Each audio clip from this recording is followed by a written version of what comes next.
section 10.3.1. 10.3.1. This is a checklist, basically, a very short checklist, only 4 points in it, and it's something which you'll eventually commit to memory to check your technique while you're playing an ascending passage. So this section is called change of position ascending, going up in pitch. So it's a very short checklist which you can commit to memory very quickly with some explanatory notes, but it's very brief. It's in a box. Everything you see in the book which is contained in a box is a checklist. So let's have a look at it. Changing position, ascending. Well, let's take the C major scale as an example. That's Do, Re, Mi, Fa, So, La, Ti, Do. That's the most basic scale, fundamental scale. So this scale begins in the first position, moves to the fifth position, and then goes to the 10th position. So we've got 1, 2 changes of position ascending. 1, 2. Or first position, 5th, 10th. So let's look at the checklist and see what should be happening when we change position on the neck, ascending. So we've played our first 2 notes, C and D, and I say number 1, then the fingers should relax. Okay, that's a pretty broad statement. This is a checklist, remember. Obviously they don't totally relax. If you totally relax while you're playing a guitar, you'll end up somewhere down here and unable to do anything. So let's get a pencil and put inverted commas around the word relax.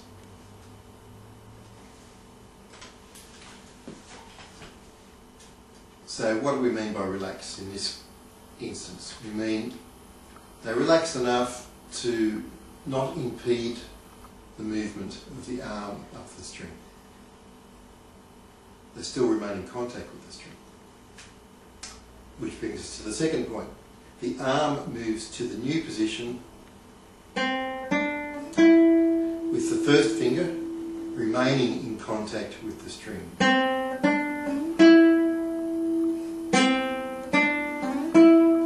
I'm playing C, D and E. Now you can hear a sliding sound. Make it very obvious. This is called a portamento. Now in the early stages when you're practicing your ascending position changes on one string, don't try to get rid of the portamento too quickly, because you're actually going to use that as an audible cue as to when you've reached the next note, as opposed to, so you've gone too far, not far enough. So we're establishing an aural feedback loop to tell us whether we're playing the right notes or not. This is very important because, as I say in other parts of the book, relying on a visual feedback loop is too slow for a practical performance of a lot of music. And even if you're playing very simple music and using a visual feedback loop, you're taking brain capacity, nervous system capacity away from other more fruitful tasks.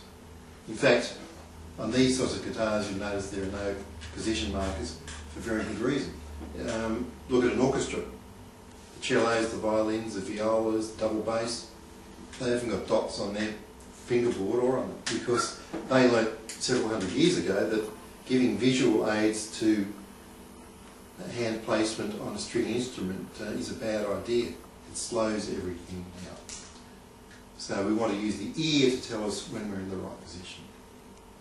So we've played our first two notes, fingers have relaxed somewhat, and the arm has moved to the next note with an audible portamento. Now we get to the next position, play the E, F, G, and we're going to move up to A, and we use the same method. We relax a little bit and slide up with an audible portamento. And there we are, there's the whole scale. So during all of this, the first finger has remained in contact with the string. The first finger.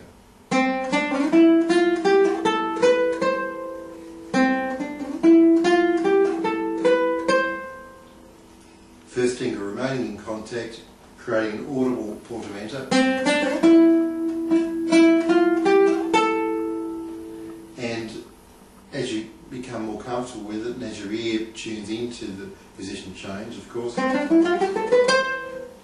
portamento can disappear from audibility, but the fingers still remain in contact with the string.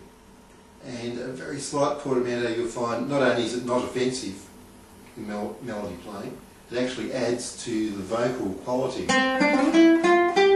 in legato melody playing, as opposed to, which is a different effect. Now the fourth point is that the resistance of the strings, which is not very much, there's not very much pressure there, but if you can't feel that pressure, you're gripping too tightly, you're using unnecessary energy, which will only slow you down. So you've got to feel the resistance of the strings. Point number 4, the resistance of the strings. Just put a circle around that. Resistance. Feel the resistance. There it is. A little bit at the first position, and quite considerably more once you move up the string, because the action has to be set higher there, or you'll get a buzz on the string. So I'm feeling the resistance of the strings. I'm not gripping. I'm containing the energy of the string with an expanding posture, which we talk about in earlier parts of the book. So the energy to hold the strings down is not coming from the hand or the arm even, it's really coming from the back, being conveyed through the arms and the fingers onto the string. As an example of that, I can quite just as easily play those notes, but with not as good a tone because of my plucking hand, but in a range of positions. In fact, I could even play them backwards if I... There we go, I can use gravity to contain the weight of the string. There's no gripping required. In fact, let's zoom in and look at the back of the neck. And you'll see that it's possible to play this scale without the thumb getting involved at all. So the gripping motion doesn't come into play at all when playing simple melodies like this on the guitar. It's the expansion of the back conveyed through the fingers onto the strings, which contains the pressure of the strings.